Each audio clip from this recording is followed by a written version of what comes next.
Hello there guys, and welcome back to Reborn with Michael Watson. Today I'm using my phone because I wonderfully left my laptop at home, so we are recording the old school way here. But today I'm talking about the best explanation for manifestation and how to manifest ever.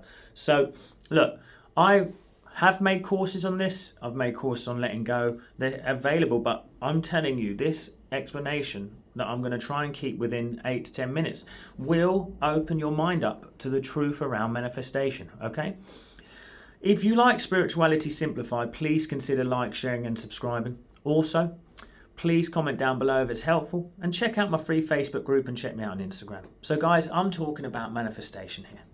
Manifestation and creation has become a very powerful part of my life, and I use it every day. And the truth of the matter is what people think with manifestation sometimes is they get it wrong. They start to think that it's a form of controlling your life or making your life go a certain way. Yes, it has aspects to direct your life to where you want to go. But the true mistake that we make with manifestation is we think it's about control. I honestly want to tell you the best way I can describe manifestation is you become that which you want to see expressed. You become that which you want to see expressed. What does that even mean? Well, let's say you want to become successful. You have to understand the attributes of success aren't just monetary. They're a state of being. What you have to realize with manifestation is about creating a world within. It's creating the state within you that you wish to see expressed. So when I was starting out as a coach and wanted to kind of create and change the world, I felt that I need to then create myself in my mind, whether people see me like that or not, as a leader in the field, as someone who's ready to really look and make a difference in this work, make a difference with the people that I'm talking to. And actually guys, I've got some wonderful, brilliant people out there who've been following me from day one. Do you think that I've stepped into that role? Do you think that I'm making a change in the way that you look at spirituality? Because that was my goal. So I had to sit in that state of being of that. But how do you get to that state of being? To be able to see something expressed?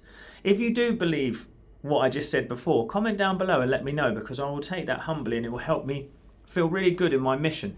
But when I talk about this, it's like if you want monetary or health or otherwise, you need to create it within. What brought me to this conclusion? Well, I started to realize that I'd been affirming, visualizing, I'd been doing all of the processes, gratitude lists, everything, even mirror work, which I still use for some clients now. But what I was doing was I was pushing it all on top of the fear that I was still holding. You see, my actual energy, my energetic body was in fear. So no matter how much I affirmed, no matter how much that I visualized, I didn't change. And the true idea of manifestation is you change and then your world changes. I love the idea of that because Dr. Joe Dispenza speaks about it a lot. Change your personality, you change your personal reality. And it's so true because you get what you embody. Let me break that down a little bit. My body and your body is telling you all the time what is happening and how you're experiencing it. You'll notice it through your emotions. Now, what a lot of people don't realize is they think emotions are in the head. No, emotions are physical. It's like the frog in the throat, butterflies in the stomach. Emotions are the deeper body, the deeper mind telling you how it really feels. So I started to use that body, my body, as a lie detector. So when I was affirming money's coming to me easily and frequently, but then I would go to pay for something and vroom, tension in the chest and the throat, my throat would close up. You just know that your deeper self isn't in belief of that. Your deeper self has to believe it before you will see it expressed. They call it the subconscious mind in Joseph Murphy's work. Your subconscious mind and your conscious mind must agree. Once your subconscious mind has the greater of two ideas, it's compelled to express it. Now, we often think of the subconscious mind as our brain, but it's actually the whole deeper system. It is the deeper mind, if you want to call it, the divine mind. So it's that same system that's running your body on autopilot. It digests your food, it heals you, it grows your hair, it does all of these processes without you getting involved. This is the point, and I think the most beautiful representation of that is when a woman becomes pregnant. She has no conscious fruition for that baby to grow inside, but yet a heart is formed, stomach, legs, all of the processes that are needed for life are done without her taking one conscious step in that help of that development. Now, that's not taking away from the beautiful woman who done that. I've got 3 children myself, and I love my wonderful wife for doing that. But the point being is it's a divine knowing, it's a divine presence. So what I started to realize then is that actually my only goal is to get out of the way of that divine presence. So all of that part of me that is resisting is getting the tension is holding me back from my good. That was what it was. So all that tension was showing me where I was holding that flow. You see, I believe now, if I think about it very deeply, that tension is a block. It's not actually a truth. It's not an emotion where it goes, oh, that's a true emotion, that's real. It's a block, it's a fear. And so in the idea of surrender, the whole point is that you let go of all of that muck so that the energy can flow freely. And you only have to look at someone like Michael Singer and all of his books to realize that when you surrender to life, it takes you to places that you could only imagine. So then I thought to myself, why don't I understand manifestation in that way? I need to let go of all of the fears, doubts and resistance. Abraham Hicks has touched on this for years. So it's not like I'm changing the wheel, but it's like the way that I started to realize it is my body's telling me my resistance. So I'm seeing it in my physical body, and then I'm observing it until it releases. Your awareness is your light, is the light that shines on the darkness. Fear is a darkness. So as you observe it without judgment, it cannot continue to exist in a mind that is aware and in a body that is relaxed. That was the key. And then I found this great sense of inner peace. Now, everyone's always said gratitude is the creative energy. I believe that peace is the most creative energy because you allow the truth of the divine to flow through you. Gratitude is brilliant, and we can help us to get specific on a goal. But the truth is that the divine mind knows so much better what we need than we do. Now, I do add intention, but I go to the general aspect of, there is always more than enough. God is the true source of my supply. All my needs are met, and there is always more than I could ever need. That's where I'm at with it. And then there's that other aspect of, divine peace fills my soul. I'm divinely guided to good in all ways. But if you lay that on top of a place of peace, you are going to find freedom, my friend. You're going to find a sense of freedom.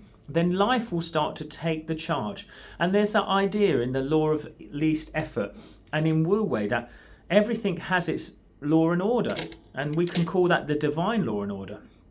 When you align to the divine law and order of life, which is water flows downstream without effort. Gravity happens without effort. Everything that happens is without effort. The less that you try, the more you will get.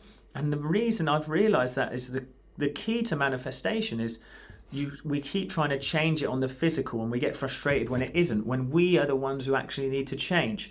Any problem that you are facing is the reason why you want to manifest, is because you have a problem that needs a solution. Let go of the resistance and the fear around that and just see how it opens up naturally. I have manifested incredible things and wondrous stories that I've shared online, my own personal manifestation process. And I have to tell you, your emotions are not an indicator of truth. They're an indicator of how you feel about the situation.